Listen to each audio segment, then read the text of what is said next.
ये श्रद्धा मनुष्य कह रही है, तप नहीं केवल जीवन सत्य, करुण ये छल के दीन अवसाद, तरल आकांक्षा से है भरा, सो रहा आशा का आद। यहाँ पर आप प्रसंग में लिखेंगे कि श्रद्धा मनु को जीवन की सत्यता के बारे में बता रही है कि जीवन की सत्यता है क्या, उसके भाव क्या, इसके बारे में अपने शब्दों को व्यक्त कर रही है। व्याख्या आप करेंगे, लिखेंगे। श्रद्धा कह रही है मनु से, हे मनु, तप नहीं केवल जीवन सत्य। जीवन में आप तपस्वी बन के तप करते रहो, यानी सिर्फ बस सुबह नहाए धोए बैठ गए, सुबह नहाए धोए बैठ गए, पूजा पाठ कर रहे हैं, यही सत्यता नहीं है। और भी कर्म करने होते हैं। जीवन का जो भावार्थ है वो कर्म है। कर्म इसके प्रति गतिशील रहिए, कर्म करिए। जो व्यक्ति कर्म करता है उसको कर्म का फल मिलता है। जो स्थायित्व तो नहीं रहता है, ऐसे ही बैठा रहता है, उसको कर्म का फल भी बैठने वाला ही प्राप्त होता है। वही यहाँ कह रहा है, तप नहीं केवल जीवन सत्य। जीवन का सत्य यही नहीं कि आप केवल तप ही करते रहिए।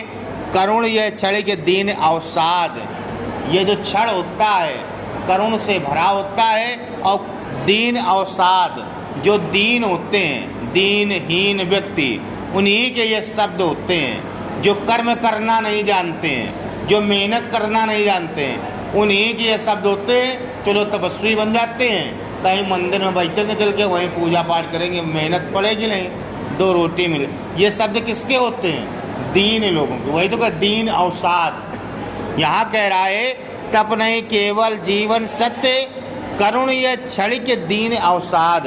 ये क्षण बल के लिए जो दीन वचन होते हैं वो दीन लोगों के होते हैं, वही तप की ओर अग्रसर होते हैं और जीवन को सत्य मान लेते, जबकि ये सत्य नहीं है। तरल आकांक्षा से है भरा। तरल आकांक्षा, तरल माने जानते हो, बहता हुआ।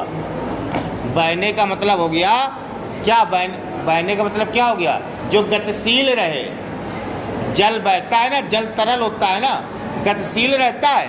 और जो गतिशील होता है वो गंध नहीं मारता।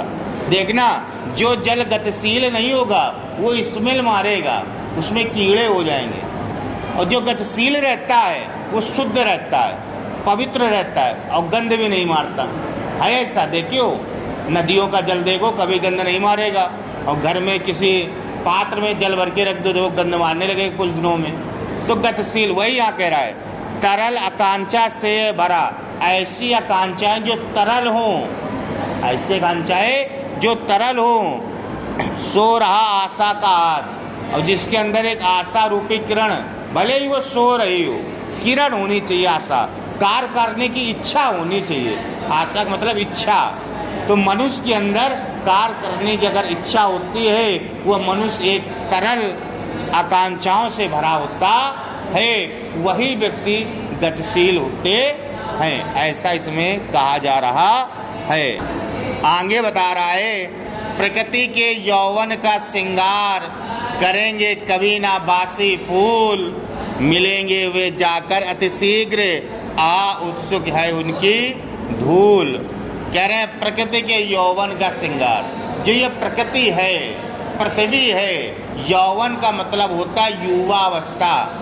जो श्रृंगार व्यक्ति करते हैं, चाहे जेंट्स हो या वुमेन्स, चाहे नार हो या नारी, वो युवावस्था में ज़्यादा श्रृंगार करते हैं। क्रीम, पाउडर, लाली, लिपस्टिक वगैरह वगैरह। बुढ़ापे में इतना कोई नहीं करता। कोई करता है? कोई नहीं करता। तो वही है करिए, जो प्रकृति है, प्रकृति भी युवा प्रकृति का श्रृंगार जो होता है, करेंगे कभी ना बासी फूल। वो फूल उनका श्रृंगार नहीं करते हैं जो बासी हो गए हों, मुरझा गए हों। कभी देखा है मंदिर में, मस्जिद में, गिरजाघर में 10 दिन पहले के फूल सजाए गए हों? कभी देखा है? हमेशा ताजे फूल सजाए जाते हैं ना, वो भी तो प्रकृति पे ही है। तो कहते हैं जो प्रकृति का जो श्रृंगार है, जो उसकी सज्जा है, जो उसकी सुंदरता बनाना है, वो कभी बासी फूल नहीं कर सकते, हमेशा ताजे फूल ही करते हैं। बासी फूल क्या करते हैं? क्योंकि मिलेंगे वे जाकर अतिशीघ्र, बासी फूल का श्रृंगार क्यों नहीं होता है? क्योंकि उनको पता है ये बासी फूल बहुत अधिक झड़ जाएंगे और झड़ करके क्या हो जाएंगे? मिट्टी में मिल जाएंगे। यही दो लाइन कह रही लास्ट वाली, मिलेंगे वे जाकर अति शीघ्र, आहा उत्सुक है उनकी धूल। यानी ये बासी फूल क्या हो जाएंगे? झड़ करके जमीन में पड़े हुए धूल में मिल जाएंगे और धूल भी उनको मिलाने के लिए बहुत ही उत्सुक है कि हाँ ये गिरेंगे और इनको अपने में आगोश में भर लेंगे, अपनी प्रवृत्ति बढ़ेगी। इसीलिए कहा अब ये यहाँ पर बासी फूल का है व्यक्ति से। जो व्यक्ति हार चुका है, लड़ना नहीं जानता, पड़ा हुआ है, यानी वो बासी फूल के तरीके है। प्रकृति भी उसको स्वीकार नहीं करती क्योंकि प्रकृति को पता ये बहुत ही जल्दी अस्त हो जाएगा। प्रकृति भी हमेशा ताजे फूलों का श्रृंगार करती है, नव युवकों का स्वागत करती है, जो संघर्ष करते हैं उन्हीं का भी वो साथ देती है। ऐसा यहाँ पर जयशंकर प्रसाद जी बता रहे हैं। श्रद्धा के माध्यम से मनु को समझाया जा रहा है। बात है समझ में?